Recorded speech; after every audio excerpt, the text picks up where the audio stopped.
Assalaamu calaykum waa Dr. Mawlid Kutro dhammaantiin bayd salaamaya. Halkii waxaan kasii wadaynaa casharadeenii ku saabsanaa taxaniib iyo cilladaha nafsiga ama psychiatry. Marka halkan casharkan wuxuu noqonayaa kana kusoo koobayo gaar ahaan sanadkan weeye oo waqti kale waynu kusii dari karnaa. Casharo kale horeba casharo badan aan u sameeyey ayaan hadda ka dabageeyey dhowr cashar oo dadka waaweyn ku saabsan xanuunada dadka waaweyn iyo carruurta hadda markaa kusii daray oo kan ka mid yahay imkaan soo wada. Marka waa halkaas marka 40 bay noqonayaan psychiatry casharada ka sameeyey ilaa hadda insha Allah mar kalena waynu kusoo noqon karnaa maadaama casharada cilladaha nafsiga aad u badan yihiin. Marka aynu u nimaadnay casharkan waxa weeyaan waa neurosis bara. Neurosisku waxa weeyaan waa carruurta isku kaadida ama isku kaadin bay noqonaysaa neurosisku. Marka kolleytii saa ka warhaysaan waa cillad jirta oo in badan la arkay. Marka waxaan ka hadlaynaa maxay tahay, maxaa lagu garan karaa, maxaase keenaya iyo sida maaragtay loo daweynaya kusoo koobina. Marka haddaynu nimaadno isku kaadidan maxay tahay, goorma la odhan karaa ilmaha wuu isku kaajay. Waxaa la odhan karaya waxa weeye marka ilmuhu isku kaajo toddobaadkii ugu yaraan 2 jeer. Hadduu isku kaajo ilmahaasi ayaa la odhan karayaa waa cillad jirta. Taas waa mid. Goorta uu imanaya marka waa goorma. Waxa weeyaan waa ilaa 5 sano in maaragtay jirto marka ugu badan. Waxa jirta 5% ilaa 10 waa kuwa 5 sano jira wixii ka yar. 3 ilaa 5% waa 10 jirka. 1% maaragtay boqolkiiba marka loo eego weeyaan 1% ayaa 15 wixii ka sarreeya ay noqon karayaan. Marka taas waa taas. Tawdan kale ee maaragtay muhiimkeedu waxa weeye in aanay haddaba keenin cillado kale ama dawo. Marka dawo waxaa ka mid ah dawooyinka la diuretics kuwa la yiraahdo ama dawooyinka kaadida badiya wey. Marka xanuuno baabta loo qoraa qofkaas inaan maaragtay dawooyinkaas la siinaynin kaadida badinaya waa mid waan taa qaadanay. Ta kale waxa weeyaan inaanay jirin kuwa antipsychotic drugs ama kuwa loo qaato cilladaha nafsiga ah loo qaatana inaan maaragtay qofkaas aanu qaadanin qofka yari. Dhanka kale cilladaha xanuunada marka way kuwaas waa dawo bay ahaayeen. Xanuunada kale jira waxaa ka mid ah macaanka inaanu ilmaha yareyn haddana macaan hayn isagana maaragtay waa in meesha laga saaro inaanay hayn waxa la yiraahdo spina bifida. Marka macaanka iyo spina bifida iyo inaanu seizures jirin maaragtay suuxdin. Marka macaankana hore uga soo hadlay hadaad u baahantay waa daawan kartaa casharada kaga hadlay fara badan. Hadday tahay spina bifida maxaa tahay iyadana waan ka soo hadlay waa xanuun ilmuhu ku dhasho oo ay keento xiranka maaragtay neural tube baa jira markuu ilmuhu samaysmayo neerfuhu samaysmayaan xangulladu waa inay xagga hoose ka xidhanto. Marka waxa dhacaysa inaanay xirmaynin. Marka waa xanuunkaas oo markaa badan waxa weeyaan xangullada waa maaragtay marka aadka u daran yahay ayaa ka soo baxaysa dhabarka ka soo baxaysa. Marka waa kaas isagana waad ka daawan kartaa isla ciwaankayga YouTube-ka. Seizures isagana soo kale waa ka hadlay ama waxaan ka hadlay maaragtay isaga suuxdimaha isaguna marka waxa weeyaan marka waad ka daawan kartaa inaan idin jirin. Marka waxa weeyaan xanuunadaasna in meesha laga saaro weeyaan oo aan ilmaha la oran karayn dee xanuun baa jira ama dawo qaadanay. Marka haddii kuwa laga saaro oo ilmuhu isku sii kaajayo ayaa marka la oran karaya xaaladda weyn. Marka maxaa loo qaybinaya waxa weeyaan waa mid habeenkii mid maalintii iyo mid labadaba isla socda marka. Ilmuhu badanaa habeenkii uu kale isku kaaji karaa oo waxay noqonaysaa nocturnal weeyaan. Haddii maalintii tahayna waa diurnal baa la yiraahdaa. Labada markay isku jirtana dee waxay noqonaysaa markaa waa nocturnal and diurnal weeyaan. Marka neuritis oo waa isku kaadi labadaba isku jirto maalintii hadduu saxdo ilmuhu isku kaajaya habeenkina isku kaajaya. Taasina waa taas. Dhanka haddaynu u nimaadno haddaba waxyaabaha loo badinayo dee inay keenaan maadaama inta badan nafsiga soo sheegnay inay waxyaabo badan bay isugu jiro si toos ah boqolkiiba boqol waxa keenaya laakiin waxa loo badin inay keenaan ama kor u qaadaya suurtagalnimada ilmuhu isu kaajo waxay noqonaysaa dhanka hiddaha iyo dee xanuunada markaan sheegin marka iyo mid deegaan mid la xiriidho oo environmental baa la odhanaya marka waxa weeyaan ilmaha oo aan la barin marka hore siduu loo geli lahaa markaad qabato taasi waa dhibaato ka jirta barbaarintaas waqtiga la barbaarinayo ilmuhu loo kiciyo la baro ilmuhu intuu yaryahay dee qasab markuu dhasho markaa wada hadalkeeda daatay kaadi iyo saxara buu isku daray markaas waxaa laga wadaa intuu dee korayo ilmuhu inaan si fiican loo barin inuu tahay goorta u kici lahaa kaadida sidoo kalena inay xaalad stress jiro baa ilmaha inuu xaalado jira dee meesha ku nool yahay dhibaato ka jirto nafsiyan ku keenaysa stress inay jirto marka ilmahan waa inta haddii la ogaado koley xaalado badan baa dee ilmuhu ku noolaan karaan waxay ku xidhan tahay qoyskii xaaladiisa si ku wada nool yihiin marka inta badan carruurta waxay u keentay dhibaatooyinka nafsiga waa xiriir ka dhexeeya waalidkooda weeyaan dhibaatooyin badan baa iska jira hadday labadu isku xun yihiin isku qaylinayaan marba xaaladu adag tahay de ilmihii yaraan wax kasta ka filo xaalad kasta markaa la kulmi karaya xaaladahaas kale iska jiraanna carruurta inta badan xaalada waa ku iman karta waa laga wadaa haddaynu nimaadno xagga hiddaha iyo physiological marka hiddu genetic waxa weeyaan waxay keentaa habeenkii nocturnalka ayay keentaa oo waxa weeyaan baa laga wadaa waxa badanaa dhacaysa waalidka in ay hore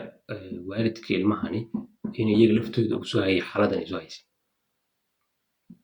markaas oo ay yaraantoodii isku soo kaajin haddii markaa ay taas soo jirtay waxay u badan tahay marka in ilmahana ay ku iman karto labada waalid midkood hadday ku timi inkastoo de ay dhanka haddaynu halkaa eegno labka iyo dhadiga waxay u badan tahay labka xaaladani ku badan tahay marka waa taas waxaa laga wadaa genetic waxa weeyaan gaar ahaanna dee dadka labada walaalaha laftooda ku wada dhashay kore hadday yihiin mataan oo kale waxa laga yaabaa midii isku kaaja kala qasab waxay u badan tahay isku kaaja hataa kuwa wada dhashay inay iyagana jiraan inay isku kaajin waqtiyadooda ka midanta yaraayeen marka waa taas dhanka physiological waxa weeyaan sida caadiga jirkeenu u shaqeeya physiology ah waxaan ka wada waxaan sharaxayaa waa ciddii haddii halkan ay soo gasho qof kale hooyooyinka badan laga yaabaa hadday arkaan casharka inay taaban karaan aan xagga bahda caafimaadka lahayn marka physiology waxa weeyaan sida caadiga physiology waxa weeyaan barashada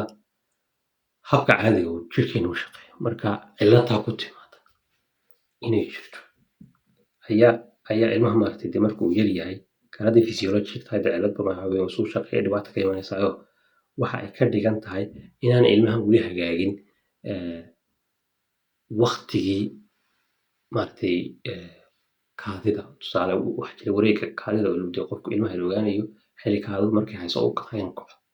waqtigaasaan hagaagin marka waa circadian rhythm of urine production weeye ee la odhanaya marka kaasaa weli aan maaragtay koritaan fiican samayn ilmuhu haddana kaas markiiba heerkaa gaadhin ilmuhu sida ay markooda horeba ilmuhu qaarkood hadalka dhaqso u bilaabaan kuwana maaragtay ay goor damba hadlaan kuwa dhaqso u socdaan kuwa goor damba socdaan qaarba maaragtay taas loogu kala horeeyo ayaa tan loogu kala horeyn karaa qaar baa jira iyagoo ilaa 5 gaadhay ama 6 gaadhay weli nidaamkoodii xijista kaadida markaa waynu imanayna iyadana waa cilad jirta oo kaaja haysta ayaa aan weli kala bax maaragtay ay samaynaynin ama samaynaysa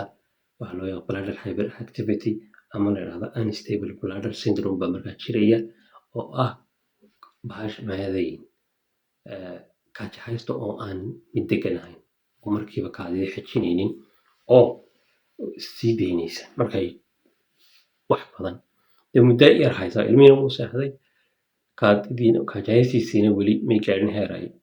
hayso marka waxaa jirta laba muruqa jira kaaja haystu waa inay kala baxdo sayday badan u qaato waxaa jira isagoo muruqa hoosta ku yaala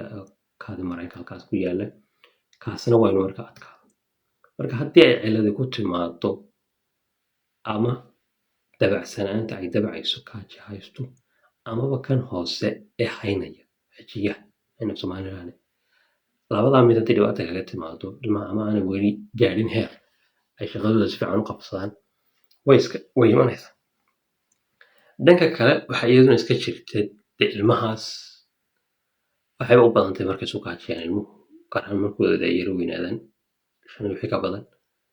inay carruurtu riyada ku arkaan mas-uuli marka ilmahan ilawi iskuma kaajin ee riyadu suuli gala saana way oran karaan dad la wareysta carruurtu way kuu sheegayaan waan daan la wareysan maxaa isu kaagay markaas ba lagu qaadaya ilmahaas isaga laftiisa taasina marka ay ku keenayso marka way ku jirtaa ay qaybtan maaragtay kriteeriyada ku jirtaayo waa inay ciladani ilmaha maaragtay ku keentay xaalad ay ku keenayso sukaajigani tu bulsheed tu qoyseed maaragtay ilmihii lagu isu kaajada waxay noqonaysaa dee ceeb bay ku noqonaysaa marka ama wato hata meesha wax ku baranayo oo kale haddii ciyaalka lamidii dee ay ogaadaan inuu isu kaajayin isaga laftiisa cid bay ku imanaysaa marka waa markan ay soo gelaysa nafsiga waayo sababta aan xusayna waxay tahay taas nafsi cilad ma noqdo waa arrin jirta mugdi cilad nafsiya weye lama oran karo ilaa ay qofka ama dhibaato waxaasi ku keento ama dadka agtiisa ku wareegsan ciladaha nafsi oo dhan isku dub markaasunbaa la oran karaa waa xaalad psychiatric gelis haddaanay qofka isaga waxaas haya waxaa jirin cilado waxyaaba nafsiya baa jira mugdi qofku dadka waa ka duwanaan karaa laakiin haddaan qofkaas soo xadan aan dhakhtarka u iman ruuxaas ahay maansanayn amaba waxaa isaga ka siiyey dadka kale dhibaato ku haynin cilad mabaha marka waa cilad tani marka nafsiga ku imanaysaayo dee arrintii ay soo gelaysa halkan maadaama ay social ahaan academic ahaan waxbarashadiisa waxyaabahaas oo dhan dee ay soo gelayso qofkii yaraana ay ceeb ku noqonayso inuu isu kaajo marka waa taas haddaynu kusoo koobno haddaba dhanka daweyntana maxay noqonaysaa marka daweynta waxaa ka wada muhiima inin ilmahaas la tababaro wey oo waktiga u gelayo inuu de isagu marka isagoo seexday laga warhayo lasoo kiciyo lala kaadi karo oo way dhacdaa deeba dad yaraantii xabsato xiliya badan baa jirtay qofka yar la kicinaysa baan xataa rabin baynu kaco isagoo rabo iskale maya kaca soo kaadi baa leeyahay waa barid la barayo qofkan yar inaan isu kaajin dee uu tahay isu dhigi kara markiis qabato taasi waa mid oo intaas loo sameeyo toilet training ama de in lagu tababaro susuliga u geli lahaa weeyaan marka waa taas waxaa kaloo iyaduna muhiima intaynaan dawada u iman waktiga hurdada ka horeysa waa looga ilmuhu goor seexanayo waktiga ka horna waa in laga ilaaliyo dee inuu wax biyo badan cabo in loo sheego ama in laga ilaaliyo haddii loo hayo isaga tahay wax la siinayo marka waa taas haddii ay jiraan cilado nafsi oo dee ku keenaya stress ku keenaya ama maaragtay waa in iyadana meesha laga saaro dadka qaar baa jira dee iyagu xaaladoodii qoyskuba allow sahal tahay ilmahaasun eed saaray maxaa ilmihii laga eegiyadii idinkii baaba ku dulhayo wuxuu ku dul noolyahay xaaladii la yaab leh isagana dee dhibaato keenaysa nafsiga marka taasna waa inta meesha laga saaro marka haddii markii horeba jirto idinkii labadiina waa weynaa meesha ilmaha dhalayo labadiinaba xaaladiinu halis tahay oo sida ku wada joogtaanba samir taag waa tahay samir taag waa waxa weeyaan waxaad ka tegi karaan dalada bal ilmahaasuna daraynayso ilmaha ay aabahooda iska joog iyo ilmaha ay hooyadooda ha joogtadaasuna ugu wada joogay iyagana aan waxba isu ahayn haddii xaalado sidoo kale jirto dee ilmaha sabab loo eedeeya ma jirto marka waa dee taa ka saara meesha weeyaan waxaan magaranaysa marka waa taas waxa kaloo jirta waxa la dhahdaa bellbird apparatus waxa weeyaan idinkaasna nidaamka halkaana waa loo adeegsan karaa oo wax maaragtay caawinaya xaaladaas dhanka dawada haddaynu nimaadno markaa dawooyinka waxaa la siiyaa dawo maaragtay laba loo qaybinayayo imiprimto iyadu waxa weeyaan dawooyinka antidepressants ay ka mid tahay marka shaqadeedu waxay samaynaysaa muqyadeen kasoo sheekeynay midna dabcinaysa midna xidhaysa wanagan muruq waxay dabcisaa bahashani kaajahaystay dabcinaysaa ilmuhu muxuu noqonayaa dee bahashini qaadkeedii weynaanay noqonaya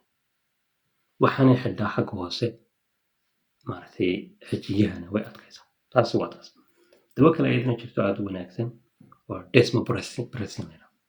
marka halkan aan kusoo qorayaa dhammaan taas maxay tahay marka iyadu waxa weeyaan waa hormoonka ADH la yidhaahdo oo dad samee ADH ku maxaa tahay dad kulli la socotay marar badan baan dee hormoonada waan ka hadlay waan ka soo hadalnay waa antidiuretic hormone waa lidka kaadida baan oran karnaa diuretic waxa weeyaan qulqulka kaadida ka baxaya marka waa antiyo waa mid waxay yaraysaa kaadida ay yaraynaysaa keligeeda marka maxay kordhinaysaa water reabsorption in biyihii dib loo soo nuugo marka xagga dhiig ayay dib ugu nuugaysaa waxaana yaraynaysaa in kaadi badan marka taasina waa kuwaas la adeegsado laakiin waxa loo adeegsanaya kuwa waxa weeyaan waqti kooban weeyaan kuwa la adeegsan karo marka halkaasaan kusoo koobaynaa casharka isaga noqonayana waqtigan aan joogno 2024 weli sanadka horan joogay 25 kan kusoo koobayno insha Allah wixii dawladda lafta noo daayo waa laga yaabaa casharo kale kusoo daro marka waa mahadsantihiin la socotay casharada oo dhan kuwii hore iyo kuwan dambaba marka iyo mar labaad mar saddexaad waa mahadsantihiin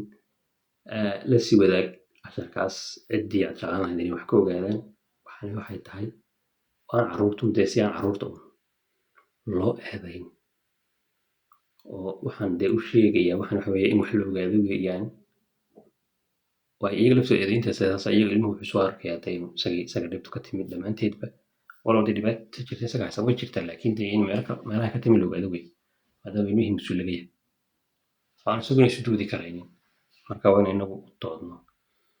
cilmiguna waa aad iyo aad bay muhiim yihiin cilmi dad wax bartay sida ilaha yidhi